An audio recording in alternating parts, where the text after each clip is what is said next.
வணக்கம். இன்னைக்கு நம்ம எண்ணெய் கத்திரிக்காய் செய்யலாம்.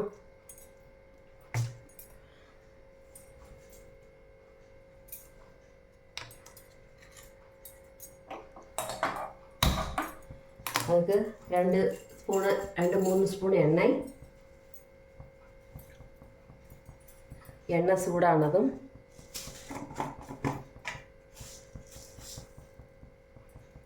கடுகு,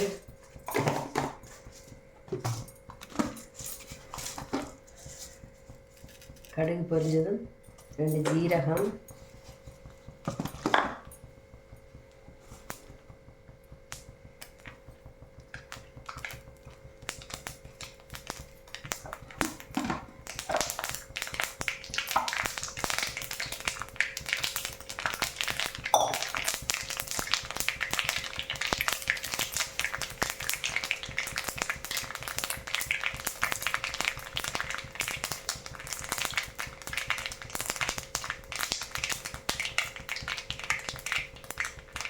கருவேப்பிலை,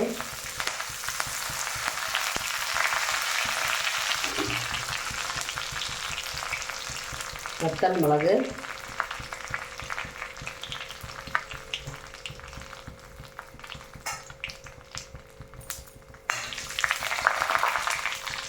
வெட்டி வச்ச கத்திரிக்காய்,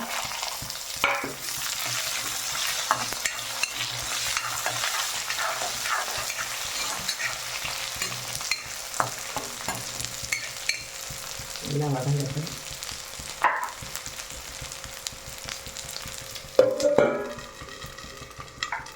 இதுக்கு நான் வெங்காயம், தக்காளி அதெல்லாம் போட்டு வதக்கி மிளகு ஜீரகம் சேர்த்து தேங்காய் எல்லாம் சதைச்சி போட்டு செய்யலாம்.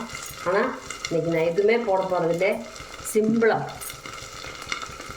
இப்போ என் கையில் இருக்கிற பொருள்களை வச்சு நான் செய்ய போகிறேன்.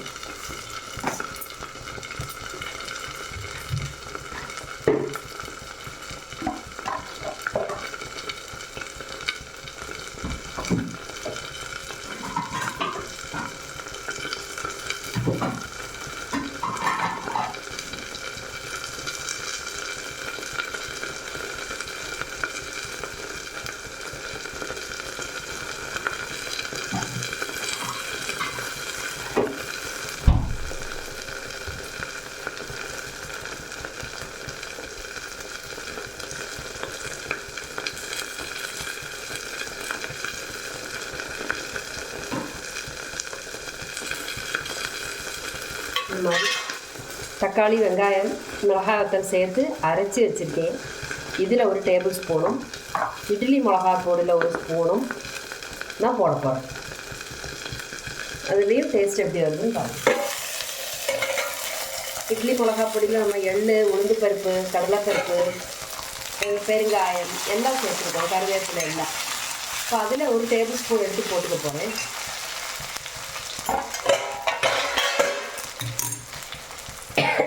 துளி மஞ்சள் தூள்,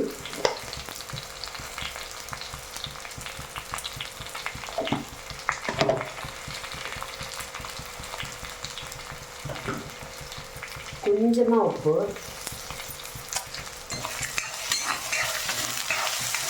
வெறும் கடுகு மட்டும்தான் தாளிச்சிருக்கேன், உளுந்து தாளிக்கல. ஏன்னா நம்ம இட்லி மிளகா பொடி யூஸ் பண்ணி கத்திரிக்காய் சேர்க்கணும். இது கொஞ்சம் கூட வதங்கணும்.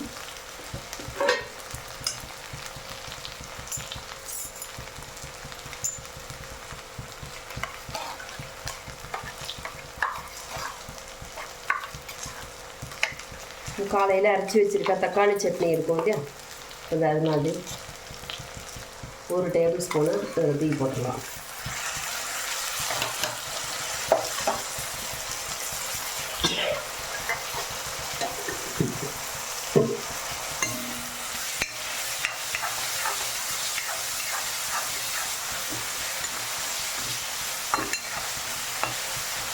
அதிலே நல்ல காரம் எல்லாமே இருக்குது.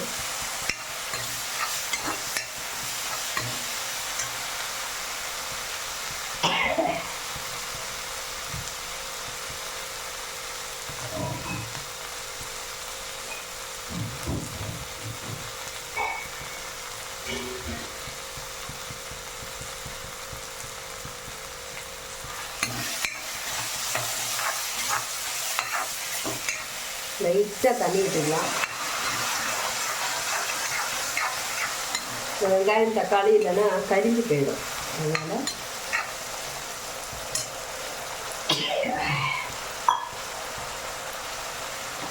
இதில் நான் இப்போ மிளகுத்தூள் லைட்டாக சேர்க்க போகிறேன். காரத்துக்கு புளிக்கு நம்ம தக்காளி சட்னி சேர்த்துக்கலாம். இது சாதாரண வெங்காயம் துண்டு துண்டாக நறுக்கி, தக்காளி துண்டு துண்டாக நறுக்கி அதை வதக்கி, கத்திரிக்காய் கூட நல்ல எண்ணெயில் நல்லா மொரிச்செடுத்து, முழு கத்திரிக்காயை கூட அந்த மாதிரி செய்யலாம். முழு கத்திரிக்காயை 4 துண்டாக போட்டு அதில் இந்த மிளகாத்தூள், மிளகு, ஜீரகம் இதெல்லாம் பொடித்து அதுக்குள்ளே சேர்த்து மஞ்சள், மிளகாத்தூள், மிளகு, ஜீரகம் இதெல்லாம் கூட மிக்ஸ் செய்து அதுக்குள்ளே தேய்ச்சி வச்சுட்டு எண்ணெயில் நல்லா பொரிச்சு, ஃபஸ்ட்டு எண்ணெயை வச்சு நல்லா சூடாக்கி அதில் கத்திரிக்காயை நல்லா ஒரு முக்கி எடுத்துட்டு பொரிஞ்சதும் அதிலேயே நம்ம வந்து இந்த வெங்காயம் தக்காளி நல்லா வதக்கி எடுத்து அதில் கொஞ்சம் தண்ணி சேர்த்து குழம்பு பருவத்தில் ஆனதுக்கப்புறம் இந்த கத்திரிக்காய் அதில் போட்டு அப்படியே அடைச்சி வச்சு வேக வச்சு வதக்கி எடுக்கிறதும் அதுவும் ஒரு கத்திரிக்காயை 4 நறுக்கி அதை அடுப்பில் சுட்டு எடுத்து துவையல் மாதிரி வெங்காயம் தக்காளி வதக்கி கத்திரிக்காயை கூட போட்டு நல்லா இப்படி ஸ்மாஷ் பண்ணி எடுக்கிறதும் ஒரு டைப்பு. இது மாதிரி சின்ன துண்டுகளாக நறுக்கி கடுகு தாளித்து எண்ணெயில் நல்லா வதக்கி அதையே ஃப்ரை பண்ணி சாப்பிட்டாலும் நல்லாயிருக்கும். வெறும் உப்பு மஞ்சப்பொடி மாத்திரம் போடும். ஸோ நம்ம இது எக்ஸ்ட்ரா ஒரு டேஸ்ட்டுக்காக தக்காளி சட்னி ஒரு டேபிள் ஸ்பூன் சேர்த்துருக்கோம். கொஞ்சமாக வெல்லம் விட்டு தளர்ந்து சூடாக்கியிருக்கோம். இன்னும் இதில் இட்லி மிளகாத்தூள் நம்ம பொடிச்சு வச்சுருக்கோம் இல்லையா, இது வந்து லைட்டாக சேர்த்துக்கலாம்.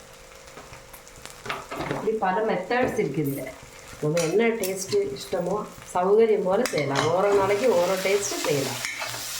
இல்லை சாம்பார் பொடி போடுறதுனாலும் போடலாம். ஆனால் அதில் மல்லி இருக்கிறதுனால ஒரு மாதிரி இருக்கும். அதே கொஞ்சம் வெந்நீர் விட்டு நம்ம செய்கிறதானாக்கா சாம்பார் பொடி போட்டு செய்யலாம். அது ஒரு சின்னமாக குழம்பு மாதிரி இல்லைன்னா ஒரு துவையல் மாதிரி இல்லைன்னா ஒரு கட்டிக்கு ஒரு தக்காளி பேஸ்ட்டு, அதில் வந்து உப்பு, மிளகாத்தூள், மஞ்சத்தூள், பெருங்காயத்தூள், மிளகு, ஜீரகம், இல்லைன்னா தக்காளி, வெங்காயம் எல்லாத்தோடையும் ஒரு மிஸ்ரிதம் இருக்கும். அதில் லைட்டாக கொஞ்சம் தண்ணி விட்டு அதை இது பண்ணிக்கிட்டு அதை சாதத்துக்கு விட்டு செஞ்சு சாப்பிட்ற மெத்தோடு உண்டு. கத்திரிக்காய் நிறைய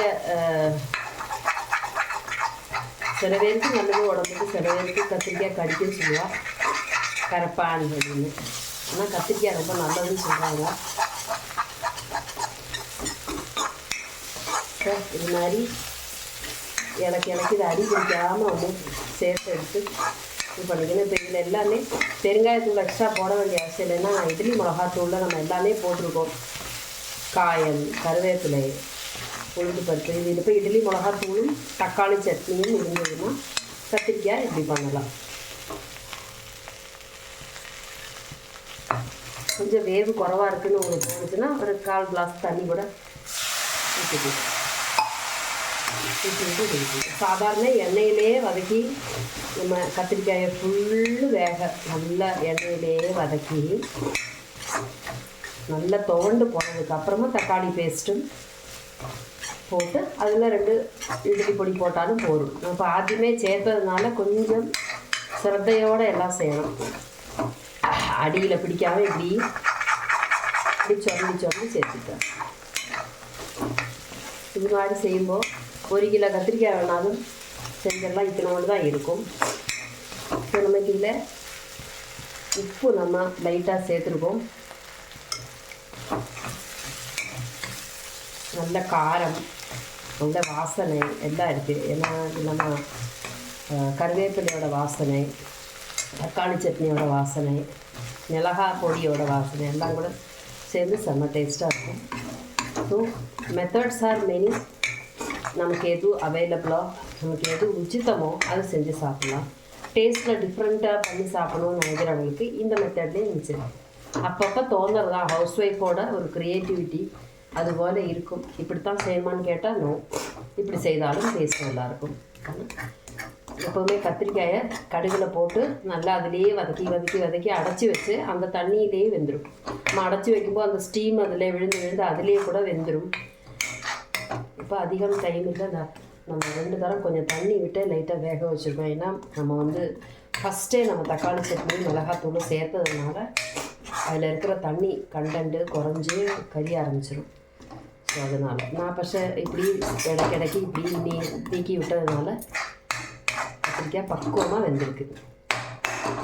இப்போ இதில் மசாலா கத்திரிக்காய் நான் சொன்னேன் இல்லையா, 4 பீஸாக போட்டு ஒரு 5 கத்திரிக்காயை சேர்த்து இது மாதிரி கழுகி அதை அப்படியே முழுசாகவே வச்சு எண்ணெய் விட்டு நல்லா வேக வச்சு மஞ்சப்பொடி லாஸ்ட்டு போட்டால் போதும், கரிஞ்சிரும், பாப்கார்ன் மாதிரி வாடகை அடிக்கும். ஸோ கத்திரிக்காயை மட்டும் கொஞ்சம் எண்ணெயை நிறையா விட்டு அதில் சுற்றி வேக விட்டுட்டு அதில் இந்த மசாலா பொடிகள் மிளகு, சீரகம், மஞ்சத்தூள், மிளகாத்தூள், கொஞ்சம் உங்களுக்கு கரம் மசாலா பிடிக்குமானா கரம் மசாலா, மற்ற பூண்டு, வெங்காயம், தக்காளி இதெல்லாம் பொடியாக நறுக்கி வச்சு அது தலையில் போட்டு வதக்கி எடுத்து அதுவும் குழம்பு பருவத்தில் ஆனாலும் செய்யலாம். இல்லை வெங்காயம் தக்காளி இல்லாமல் வெறுமனே கத்திரிக்காய் செய்யலாம். வெறும் எண்ணெயில் மட்டுமே வதக்கி கொஞ்சம் உப்பு மஞ்சள் பொடி மட்டும் போட்டு அப்படியே ஃப்ரை பண்ணி சாப்பிடலாம், நல்லாயிருக்கும். ஸோ இந்த மெத்தடில் நீங்கள் கத்திரிக்காய் சாப்பிடலாம். எண்ணெய் கத்திரிக்காய்க்கு எண்ணெய் நிறையா இருக்குது, எண்ணெய் அவ்வளோக்கு உளுந்துடுச்சு. இதில் நம்ம சாதத்துக்கு ரசம் சாதத்துக்கு தொட்டு சாப்பிடலாம், நல்லாயிருக்கும். தேங்க்யூ ஃபார் வாட்சிங்.